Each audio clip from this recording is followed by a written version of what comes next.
Hello সবাইকে। আজকে একটা কথা শেয়ার করার জন্য আসলাম। ফার্স্টে হচ্ছে একটা পিকচার দেখাই, দেন কথাটা বলি। তো এখানে হচ্ছে দেখতে পাচ্ছেন যে একটা কন্টেস্ট মানে হচ্ছে রাজলক্ষ্মী কালেকশন থেকে একটা কন্টেস্টের আয়োজন করা হয়েছিল। সেখানে হচ্ছে আমি পার্টিসিপেট করেছিলাম। এটা আমি আমার পেজে পোস্টও করেছিলাম যে কেউ চাইলে অংশগ্রহণ করতে পারেন, মানে যে কেউ অংশগ্রহণ করতে পারেন এই কন্টেস্টে। ইভেন আমি ইনবক্সে গিয়ে অনেককেই বলেছি যে আপনারা চাইলে অংশগ্রহণ করতে পারেন।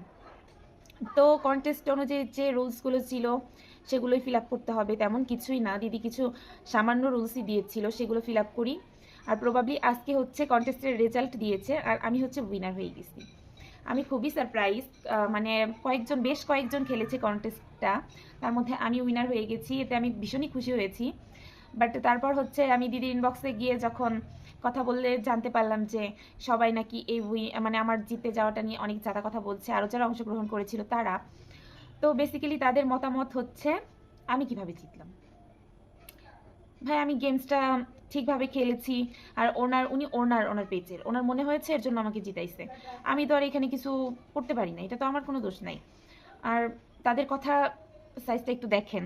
মানে তারা এইভাবে বলতেছে যে দি ভাই নাকি নিজের লোকদের গিফট দিতেছে, মানে আমাকে, আমি নাকি খেলে জিতি নেই, আমি ওনার পরিচিত দেখে উনি আমাকে এমনি গিফট দিয়ে দিতেছে।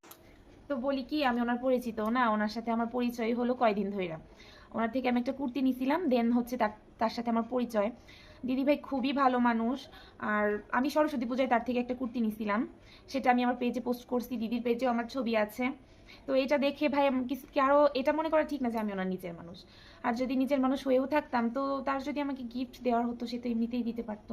এভাবে কন্টেস্টের আয়োজন করে তো দিতে হতো না। আর কন্টেস্টটা দিদি দিয়েছে দিদির পেজের ভালোর জন্য।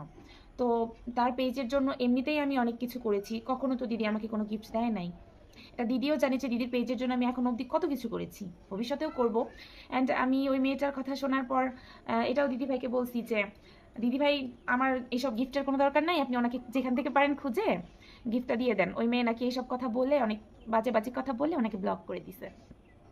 তো আমি এটাও বলছি যে আমার গিফটের কোনো দরকারই নাই, আপনি হচ্ছে ওনাকে এই গিফটটা দিয়ে দেন। একটা গিফট কি, আমি জিতছি এতেই তো আমার খুশি, তাই না? গিফট আসবে যাবে এটা কোনো কথা না। বাট উনি নাকি অনেক কিছু বলতেছে আমি দেখলাম, তারপরেও বলতেছে যে ব্যবসা চলবে না, হ্যান ত্যান। তো একটা মানুষ কষ্ট করে নিজের বিজনেসটাকে মানে দাঁড়া করাইছে, সে নিজের যোগ্যতা এত কিছু করতেছে, তাকে তো এইভাবে বলা ঠিক না একটা সামান্য কন্টেস্টের জন্য। এরকম মন মানসিকতা কিভাবে হয়? যাই হোক, এদের মতো নিচু মনের মানুষদের জন্য আমার আর কিছু বলার নাই। এইটাই বলতে আসছি যে আমি ওনার কিছুই হই না। ওনার সাথে আমার 2 দিনের পরিচয়, মানে নর্মাল একটা কাস্টমার আমি ওনার। সো এইসব বলা ঠিক না। আর উনি হচ্ছে ওনার কাজের প্রতি যথেষ্ট ডেডিকেটেড। আমার ওনার প্রোডাক্টগুলোও খুবই ভালো, মানে খুবই ভালো প্রোডাক্ট দেয়। তো এরকম মানুষ তো বিজনেসে উন্নতি করবেই, তাই না? আর আমি বুঝি না মানুষ এভাবে মানুষকে অভিশাপ কিভাবে দেয়। আর উনি খেলার রুলস অনুযায়ী যদি খেলতো, সব কিছু ঠিকঠাকভাবে করতো, জিততেও পারতো। আর কন্টেস্টের রেজাল্ট তো আর আমাদের হাতে নাই, আমি একা খেলছি, এখন আর 10 জন কিভাবে খেলছে আমি তো বলতে পারবো না। তাই আমি কিভাবে পেজের যে হচ্ছে ওনাকে বলবো যে আমি জিততাম, আপনি ওনাকে কেন জিতালেন, নিজের মানুষকে জিতিয়ে দিচ্ছেন, এগুলো তো বলা ঠিক না, তাই না? তো যাই হোক, এই ভিডিওটা দেওয়ার একটা মাত্রই কারণ, কন্টেস্ট খেলবেন ঠিক আছে, নিজে এত ওভার কনফিডেন্স হয়ে যায় না যে আরেকজনকে যাই এভাবে উল্টাপাল্টা কথা বলবেন। আর যারা যারা বলতেছে তাদের মধ্যে কিছু আমার ফলোয়ার্স আছে, এর জন্য হচ্ছে আমি ভিডিওটা মেক করলাম। আর হচ্ছে তাদেরকে আর মেনশন করলাম না। সো যারা এরকম টাইপের কাজ করেন তারা প্লিজ এরকম টাইপের কাজ করবেন না। একটা ছোট্ট গিফটের জন্য মানুষের বিজনেসটাকে নিয়ে ছেলেখেলা করা তো উচিত না, তাই না?